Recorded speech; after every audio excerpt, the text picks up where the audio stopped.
Namaste everyone. Welcome to NEET JEE Mains classes, entrance exam classes. We were in thermodynamics. We have finished the synopsis part, correct? Welcome to the class. Hope you are doing well. And we have finished the synopsis part. We will go to the questions. Directly we will jump into the topic. So from the first question. The change in the internal energy when a gas is cooled from 927 to 27 degrees Celsius, or maybe heated from 27 to 927 also. You can take it in any way. So the gas is cooled from 927 to 27. So temperature is changed. Is there any relation between the temperature of the gas and internal energy? Of course, you know that internal energy is nothing but kinetic energy of the gas molecules as they move, and that is proportionally. Internal energy increase means increase in the kinetic energy. But kinetic energy depends on the temperature. It is directly proportional to the temperature of the gas molecule, because RMS speed is directly proportional to the square root of temperature. And you know that kinetic energy is half m v bar square, and which is directly proportional to the absolute temperature of the gas molecule, and which is directly proportional to the internal energy. So internal energy is directly proportional to temperature, whereas RMS speed is directly proportional to square root of absolute temperature. Right, now solving this now. U1 by U2 or U2 by U1 if you consider, or U1 by U2. If you make it U1 by U2, then it is T1 by T2. T1 is 927 by plus 273, that comes to 1200, and 27 plus 273, that comes to 300. That is 4 times. That means one energy is 4 times the other one. Because of increase in the temperature 4 times, the internal energy has become 4 times, or it might have dropped to 4 times, 1 by 4. It has come to 1 by 4 times the initial value. So any thing which is changing 4 times, suppose one energy is taken as U, another energy as 4U, then change is 3U, correct? So increasing up to 4 from 1 is a change of 3. So it is 300%. Suppose the change, suppose the energy had been doubled. If the energy was doubled, U to 2U, then there is a change of 100%. Because a change of or doubling some value is making a change of 100%, increasing it by 100%. Whatever you have, add the same amount, x plus x, 2x. 2x means increased by 100%. X you had already. So now it is from 1 to 4, it is a change of 300%. So shall we move second question? What is the temperature of when the temperature of a gas is raised from 27 to 90 degrees Celsius, the percentage increase in the RMS velocity, I should have kept this one, half m v bar square is directly proportional to temperature, proportional to the internal energy. Now, the percentage change in the RMS speed of a gas molecule, you know that is square root of 3 RT by m, molecular weight. And so RMS speed is directly proportional to root of temperature. Here also you will get it.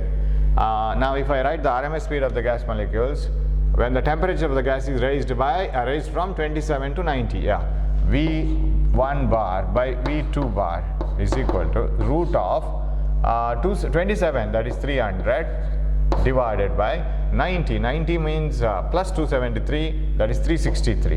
Okay. Shall I take it as almost 360? Then we will find the nearest answer.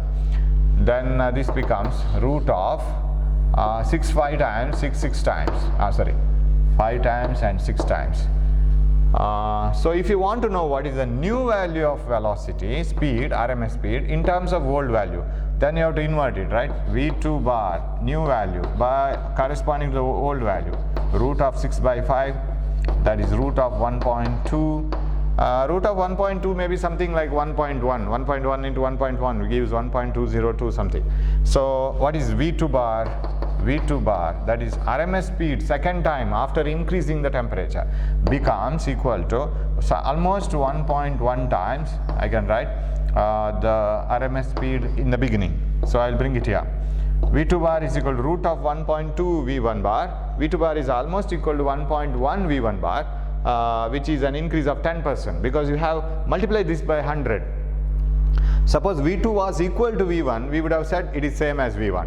Since V2 is equal to 1.1 V1, it has 0.1 extra. 0.1 out of 1. What is out of 100? It is 10%, right? So an increase of 10%. It is 10%. Suppose this was 1.5 V1, we would have concluded that it is an increase of 50%. Because in 1.5 there is an 0.5 extra compared to 1, that is 50% extra. So option A, third one. A gas is closed in an enclosure, in a closed pot. On keeping this pot in a train, moving with a high speed, temperature of the gas is, okay. So when you keep a pot filled with some gas, the gas will put pressure on the pot, it is a container, and gas molecules will be moving randomly. The kinetic energy of the gas molecules is the internal energy of the gas. But when the pot along with the train moves, that velocity is not contributed to the gas molecules. It is not the internal energy. It is some external frame of reference which is moving. So it has nothing to do with the gas molecules. So gas molecules won't change their internal energy because of the motion of the container. So it will remain the same. So no change will occur in the internal energy of the gas molecules because of the motion of the container. So that won't support them. Okay. So it will remain the same. The RMS velocity of a gas at a certain temperature is √2 times than that of oxygen molecules at that temperature. RMS velocity of certain gas at a certain temperature, but finally at the same temperature. So temperature is a constant. RMS velocity of a certain gas at a certain temperature is √2 times that of the oxygen at that temperature. So temperature is a constant, the gas is. Okay, so we know that RMS speed is directly proportional to root of absolute temperature. So RMS speed of certain gas X at a certain temperature is √2 times that of oxygen at the same temperature. But you know that RMS speed is directly proportional to temperature, but root of temperature, but temperature is a constant here, and it is inversely proportional to the molecular weight, 3 RT by m, square root of molecular weight. So RMS speed is square root of 3 RT by m, right? Yes. Now V bar is equal to Vx bar by oxygen, RMS speed of oxygen is equal to √2. That is also equal to, in terms of this one, square root of molecular weight of oxygen should be here, molecular weight of the unknown element should be here, is it not? Velocity of RMS speed is inversely proportional to square root of molecular weight, so it should be reverse ratio. Now if you continue with this, you will get the molecular weight, so that will help you to identify which element is among these, that is the unknown one. So square it, squaring becomes 2 is equal to m naught, molecular weight of, no square root, molecular weight of oxygen is, it is 32, right? Sorry, molecular weight of oxygen, yeah, because atomic weight is 16, there are 2 molecules, so 32, and then this is unknown. So molecular weight of the unknown element is 16, correct? So this is 32, yeah. For nitrogen it is 28, yes, correct. And here it is 32, and this is unknown, 32 by 2, of course, 32 by molecular weight of unknown element, so 16. 16 is for this one, CH4. CH4 has molecular weight 16, right? C12 and 4H4. So it is 16, option C. Fifth one, a jar has a mixture of hydrogen and oxygen gas in the ratio 1:5. The ratio of mean kinetic energies of the hydrogen and oxygen molecules is, it's a very simple problem. You should know the theory behind it. A jar contains a mixture of hydrogen and oxygen. When there is a mixture of gas, they should be at the same temperature. The kinetic energy of all the gas molecules must be same. Heavier molecule will be moving with the lesser velocity, but lighter molecule will be moving with more velocity, but kinetic energy is same, half m squared, because all of them must be in the same temperature, same internal energy. You can't have hydrogen molecules at higher temperature in the same container than the mixture of oxygen molecules in the same container with different temperature. Not possible. So gas, a mixture of gas in the same container must be in the same temperature, their internal energy must be same, so the ratio of kinetic energies must be 1:1, this one. That cannot be different in the same, but ratio of RMS speeds may be different. because their kinetic energies are same but masses are different. Then the mass ratio you have to get, then the half m1 v1 square must be equal to half m2 v2 square, because internal energy is same, and m1 m2 are different, so v1 v2 are different. So you will get the ratio in that equation. In a thermodynamic process, the pressure of a fixed mass of gas is changed in such a manner that gas releases 20 joules of heat and 80 joules of work has done on the gas. The initial internal energy of the gas was 60 joules, then the final internal energy will be. So it is corresponding to the first law of thermodynamics, that is law of conservation of energy. Heat energy given absorbed by a system is equal to increase in the energy, external work done by the system. Yeah, if you keenly observe it, the thermodynamic process, pressure of a fixed mass of gas is changed in such a manner that gas releases 20 joules of heat. That means it has lost. It has lost from its internal energy, minus 20.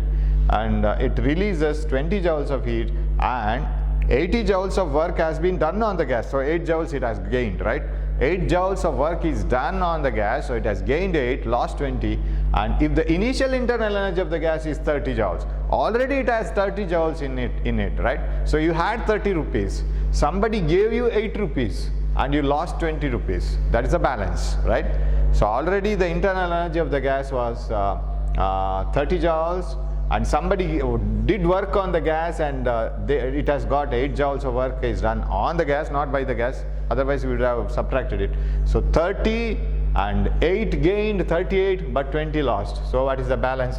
18 joules. I think I need not have to use this equation, right? So option 2, 18 joules. Ratio of specific heats of an ideal gas is 1.4. That means gamma. Ratio of specific heats of an ideal gas is 1.4. Cp by Cv is equal to gamma is equal to 1.4. Okay. A sample of this gas is heated at constant pressure. Okay. At constant pressure means you have all the three. The heat energy supplied, maintaining the there is a change in the internal energy, work done, everything. Work done by the gas when 100 joules of heat is supplied to it is. Heat supplied to the gas is given. Delta Q is 100 joules. What is the work done by the gas when 100 joules of heat is supplied to it? Yes. Now, we have this formula. Delta Q is equal to delta U plus delta W. Heat energy absorbed by the system, increase in the internal energy or external work done by the system. Now, delta Q is given, but how to get this delta U? That is the increase in the internal energy. That is a constant volume, right? That means the CVDT. Now, ratio of specific heat, somehow you have to try to bring this. You know that the total amount of heat energy which is used both to increase the internal energy as well as to do the work is at constant pressure, CPDT, correct? Only to increase the internal energy is CVDT, because there is no work done. So, CPDT is equal to CVDT plus work done. Okay, I can write it as PDV or RDT, anything. But I will stop it because we want we have given with the work done directly. Work done by the gas, that is the question. Work done by the gas when 100 joules of heat is supplied. Okay, now if this is given, this is delta Q, right? This is given to be 100. Okay, now how can you find out if CPDT is, okay, I'll write it. If CPDT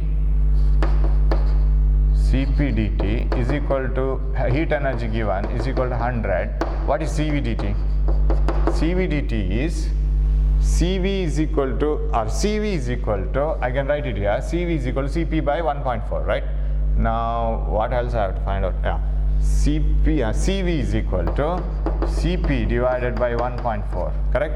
If you multiply on both sides, or we will substitute here, CP equal to CV by 1.4. So, CP by 1.4, correct? I will bring it here and this one here. Now you will get the equation in a common form. See, CPDT is equal to CPDT, CP by 1.4 dt is equal, plus delta W.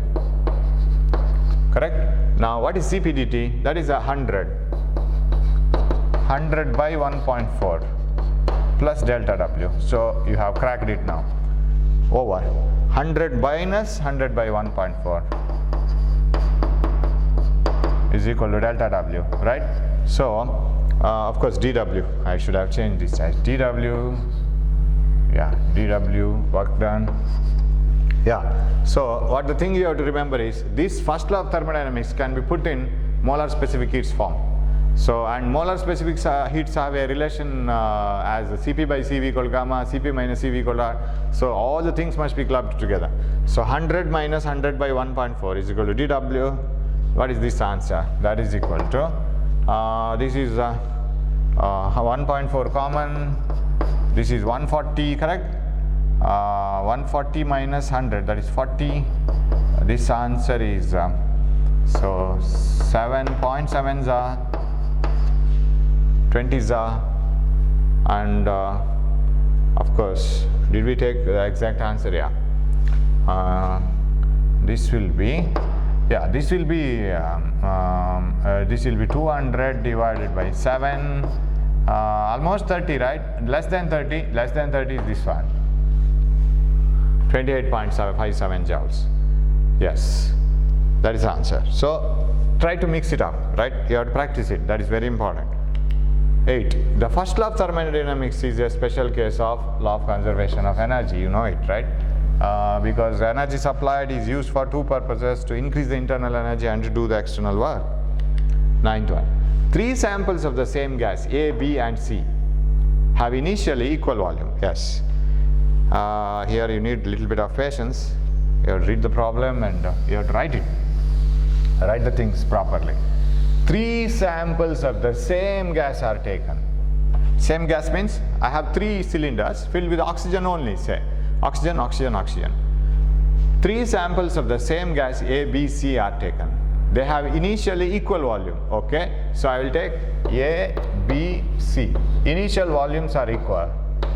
Okay, then now the volume of each sample is doubled. Okay, it's doubling the volume, final volume 2V, 2V, 2V, right? Volume is double. How? The process is adiabatic for first one. This is adiabatic process. Okay, adiabatic, and the second one isobaric for the second one. Isobaric for second one. Last one isothermal. Okay, 3 processes. What else they have given? If the final pressures are equal for all the 3 samples, okay, there is no question of final pressure. Final pressure is the same for all, or P2, P2, P2, or PPP I'll take. What is the ratio of initial pressures, right? Ratio of initial pressures. What is P1, P1, P1, PA, PB, PC? That ratio they are asking. Did you get the question? We have 3 samples because this needs certain time for understanding the problem. Problem is very, very, very easy. So we have 3 samples in 3 cylinders. Sorry, same samples of the same gas in the 3 cylinders. A, B, C, all are oxygen, say. Initial volume should be same, V, V, V. Final volume should also be same, but double, 2V, 2V, 2V. But the thing is, you shouldn't expand it in identical ways. You have to expand the first one by adiabatic process, expand the second one to double the volume by isobaric. That means keeping pressure constant. Here you have to expand it isothermally, keeping temperature constant. Now their question is, final pressures are also equal. They are maintained with the same pressures finally. But what is the ratio of initial pressure? That means their initial pressure should be different. But they reach the final pressure since the final pressure since the processes are different. Now you have to write equations for different processes and then get the final initial pressure. For example, adiabatic. Yeah, here I'll write. Okay, I'll write the equations for now. Here, adiabatic, changes in volume and pressure. PV to the power gamma is a constant. Temperature is not in the picture at all. So PV to the power gamma is a constant. That means PA, V to the power, gamma is given somewhere, right? V to the power 3 by 2, PV to the power gamma is equal to second pressure. Second pressure is P, V to the power gamma 2V to the power 3 by 2. So PA V to the power 3 by 2 is equal to P 2V to the power 3 by 2. Okay. Then what else we get? So we want the ratio of initial pressures. PA is equal to this V to the power 3 by 2, V to the power 3 by 2 gets cancelled. PA is equal to P to the power 3 by 2. One part is over. Second one is isobaric. Very easy conclusion. What do you mean by isobaric process? A process where pressure remains constant. If pressure remains constant, then PB is equal to P. Final pressure and initial pressure should be equal. Very easy. Here you have to put PV to the power gamma. What about isothermal process? In an isothermal process, you are asked to get the initial pressure. Final pressure should be P, same as all these, and volume should be double. PV is equal to constant. So here PV to the power gamma is a constant. Here isobaric, no change in pressure. PV is equal to constant. So what is PV equal to constant? First pressure, don't know, PC. First volume V, second volume double, final pressure should be same in all the three cases. So what does this give? Final pressure of C is equal to VV gets cancelled 2P. So if you compare this one, P, 2P, 2 to the power 3 by 2P. So 2 to the power 3 by 2P, 1P, 2P. 2 to the power 3 by 2 can be written as 2 root 2, right? 2 root 2 because it is 8, square root of 8. 2 root 2, 1, 2. 2 root 2, 1, 2. Very, very simple problem. Only the thing is it needs time. It needs time to think, it needs time to act and so get the solution. Because you should be very calm. You have to, I think you have to use all the knowledge that you have on isothermal, adiabatic and isobaric process. Everything, theoretical knowledge should be very strong in order to get the answer. Once you know the theory strongly, this is a very easy problem. Okay, option 3. 10th one. 1 mole of monoatomic gas is mixed with 1 mole of diatomic gas. The value of gamma of the mixture is. I hope you remember this type of problem done in waves.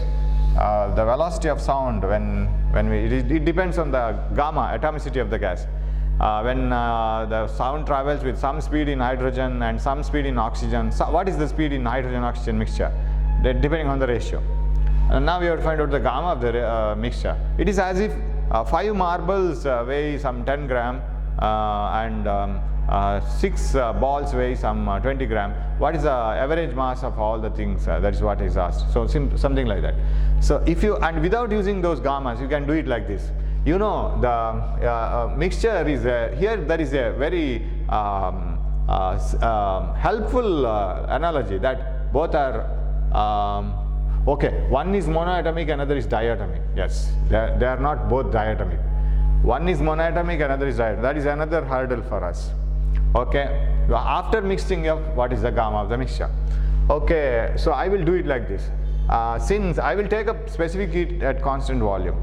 You know that specific heat at constant volume is given by Rf by 2. I'll take it from this. I don't use any gamma value there. Of course, you can use gamma values and you can do that. But it is not a common process for all the problems. This is common process for all the problems. Cv equal to Rf by 2. So what is the Cv of monoatomic gas? Here we have one helpful factor, that is both are 1 mole. Okay, let it be, no problem. Cv1, specific heat of the first monoatomic gas. For monoatomic gas, there are 3 degrees of freedom, 3f by 2. What is Cv2?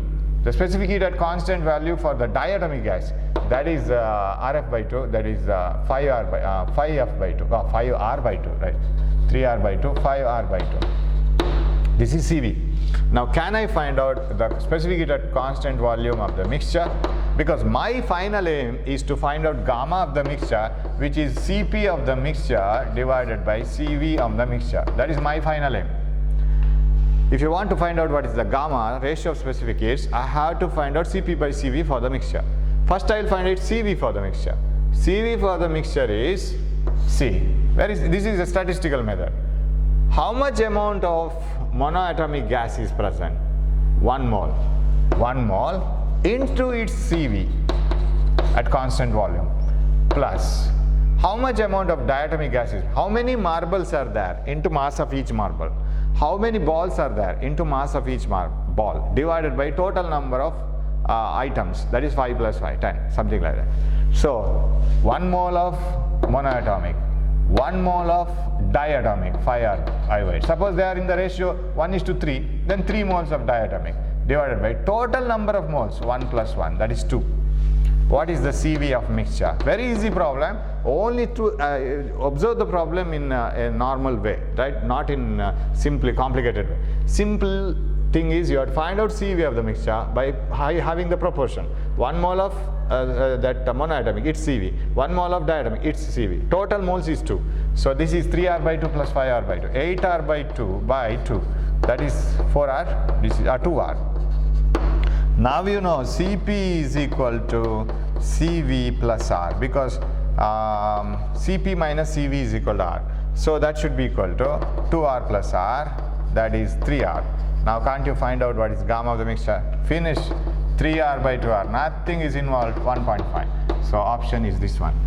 So this is universal method. If this type of problem is asked, you can, better you remember what is CV, what is CP for monoatomic, diatomic and all, like this formula, you know, CV equal to RF by 2, 1 plus 2 by F is gamma, and all these formulas will help you. So that is 1.5, very simple. Actually, this, I think you have followed this one, why it is done like that. It is not a problem, it is not a physics formula, just a statistical method of finding the average. 11. If F is the number of degrees of freedom of the molecules of a gas, Cp and Cv are the specific is at constant pressure and constant volume. Yeah, just now we have written Cv equal to Rf by 2, but directly don't come to the problem, don't come to the solutions. You see, you should be very careful. When you have such type of answers, you should be very, very careful. Because once you look into the answer, you come to the conclusion, right? But here is Cp is equal to Cv plus R. So this is the correct answer. When both A and B, both C and D, something like that, if you have option, don't come to the conclusion all of a sudden. Just look into the options, all options. So if there are 2 options correct, don't write it like this, right? Then you can't argue that what I have marked is the correct answer. But out of the 4 options, you have to select the best one. Yes. Option 4.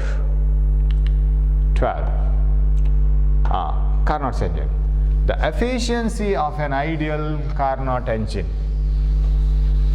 Efficiency of an ideal Carnot engine working between T1 and T2 is 1 by 3. If the temperature of the sink is reduced by 40%, then the efficiency will be, efficiency of a Carnot engine working between T1 and T2 is 1 by 3. So shall I write the formula for T1 and T2? Efficiency is 1 minus T2 by T1. Efficiency, 1 by 3 it is given. 1 by 3 is equal to 1 minus T2 by T1. That implies, what is T2 by T1? I'll bring T2 by T1 here. T2 by T1 is equal to 1 minus 1 by 3, that is equal to 2 by 3. Okay, one relation I have got. Okay. If the temperature of the sink is reduced by 40%, see, in percentage we were working some first and second problem. Temperature of the sink, that means cold reservoir, is reduced by 40%. It is reduced by 40% means what is remaining now? It is 60%. 60% is remaining now. So if the temperature of the sink is reduced by 40% means this T2, 1 T2, this is 1 T2, correct? 1 T2 has to be written as 0.6 T2 because you have to reduce by 40%. If this was 100 T2, you should have taken the new one as 60 T2, 40% remove. And if it is 1 T2, take it as 0.6 T2. That's all. So what is the efficiency? Eta, new efficiency is equal to 1 minus new sink temperature, 0.6 T2 by T1. Temperature of the hot reservoir is not at all changed. It is not mentioned in the problem. If the temperature of the sink is reduced by 40%, what is the efficiency will be? T2 by T1 is ready, 2 by 3. You can put it here. That is equal to 1 minus 0.6 into T2 by T1. T2 by T1 is 2 by 3. Right? From here to here. What is the answer? No, something has gone wrong. What is this? 0.6. Right. Eta is equal to, this is 0.2, 0.4. 1 minus 0.4. Correct? Yes, that is equal to 0.6. And it is 60%. This is the answer. 60%. The new efficiency is 60%. Simple problem. And mathematically also you should go very simple, right? Some percentage. Don't make it complicated by writing fractions and so many things. 13. Even Carnot engine cannot give 100% efficiency. Why? Why 100% efficiency is not possible? If this has to be 100%, this should be 1. This should be 0. This can be 0 only when numerator is 0. That means you have to reach that temperature of the cold reservoir should reach to 0 Kelvin. Not possible. Attaining 0 Kelvin is not possible. So reach, we cannot, this answer is correct. We cannot reach absolute 0 temperature. That is the answer. So eta cannot be 100%. Option 3. 14. A reversible engine converts 1/6 of the heat input into work. Okay. A reversible car, or maybe Carnot cycle. A reversible engine converts 1/6 of the heat input into work. 1/6 of the heat input into work. Input heat is Q1. Work is Q1 minus Q2, right? You take 100 rupees. I go back to that numbers. You take 100 rupees from your father. Go to the town, do your work and return back and give 30 rupees to your mother. So how much you have used? Something like that. You have used some 70% of the money, right? 7/10 of the money you have used. 70 rupees. 70 by 100, right? So 30 returned. Q1 minus Q2 is the work done. Now they are saying a reversible engine converts 1/6 of the heat into work. That means 1/6 of the heat energy absorbed into work. This is work. This is absorbed. 1/6 of the heat energy absorbed into work. So here only you will get efficiency. Bring this here. Q1 by Q1 minus Q2. Whatever is absorbed and to the work, no, reverse you have to do that, right? Q1 minus Q2 by Q1. Yes, you have to bring this here. Because work done, how much work you have done, out of how much absorbed. So that is 1/6. That is efficiency now. That itself is efficiency. So when the okay. A reversible engine converts 1/6 of the heat into, that itself is the definition. Out of Q1, 1/6 is work done. So numerator is 1/6, denominator is 1. So it is 1/6 is efficiency. When the temperature of the sink is reduced by 62 degrees Celsius, not percentage now. In the previous problem it was in percentage. When the temperature of the sink is reduced by 62 degrees Celsius, efficiency of the engine is doubled. Okay, this is also equal to 1 minus T2 by T1. That we know this formula, right? Efficiency can be written. This is Q1 by 1 minus Q2 by Q1. This is 1 minus T2 by T1. They are one and the same. When the temperature of the sink is reduced by 62, the efficiency of the engine is doubled. I think we will have to get ready with T2 by T1 as we did in the previous problem. T2 by T1 is equal to 1 minus 1/6, that is 5/6, equation 2. When the temperature of the sink is reduced by 62 degrees Celsius, efficiency gets double. Double the new old efficiency. Efficiency gets doubled. Efficiency is 1/6, no doubt. Double the efficiency. The temperature of the sink is reduced by 62. 1 minus T2 by T2 minus 62 by T1. The new temperature of the cold reservoir is T2 minus 62. Temperature of the sink is reduced by 62. So T2 minus 62 by T1. So now what is you have to find out? T2 and T1. Yes. This is 1/3. Now only mathematical. Now I'll do it like this. T2 A minus B by C. A by C minus B by C. 1 minus T2 by T1 minus T2 by T1. Minus or minus plus. Plus 62 by T1. Hope you can follow this. Or you do it in your own way. 1 minus T2 by T1 minus 60 minus 62 by T1 plus 62. Because I know T2 by T1. That's why I did it so. 5/6. I know it. So 1/3 is equal to 1 minus 5/6. Correct? T2 by T1 is 5/6 plus 62 by T1. Okay. What is this? 1/3 is equal to 1 minus 5/6 is 1/6 plus 62 by T1. 1/3 minus 1/6 is equal to 62 by T1. I will come back here because I have a space here, right? Yeah. 6 common, 3 2s are, 6 1s are, 1/6 is equal to 62 by T1. What is T1 is equal to? T1 is equal to 12, 6 into 2, 372 minus 273, because all answers are in degree Celsius. 12 minus 3 is 9. Yes, you can see that. And 6 minus 7 is 9. This is 0. 99 degree. Do you have anywhere 99? Yeah, 99 degrees Celsius and 37 degrees Celsius. I think that is the correct answer, because if you substitute 99 somewhere else, where we will substitute? T2 by T1 is equal to, oh, I have substituted, I think it is wrong, right? 1 minus T2 by T1 is 1 by 6. No, T2 by T1 is 5 by 6, yes. We would have substituted this one. Yeah, that is correct. So T2 by T1 is 5 by 6. What is T1? T2 by T1, 99. T1 is not 99, 372. T2 by 372 is equal to 5 by 6. Then will you get, so one we have got T1 as 99, that is correct. The other one is, that's what you have to find. What is T2? T2 is 372 into 5 by 6. 6 6 are, 2s are.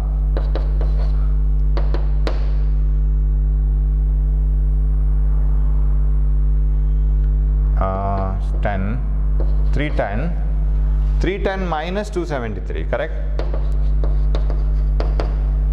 273, 27, 37. Yes, correct answer. You get both the temperatures. Okay. 15. Yeah, we will move on to this in the next class, because today we had a synopsis and questions, everything. So we will move on to the next 15 problems you have totally 30. So next 16 problems we will do it in the next class. Thanks for watching my class, because the time is up, and we will meet in the next class with the remaining problems. Thank you. Take care of your health.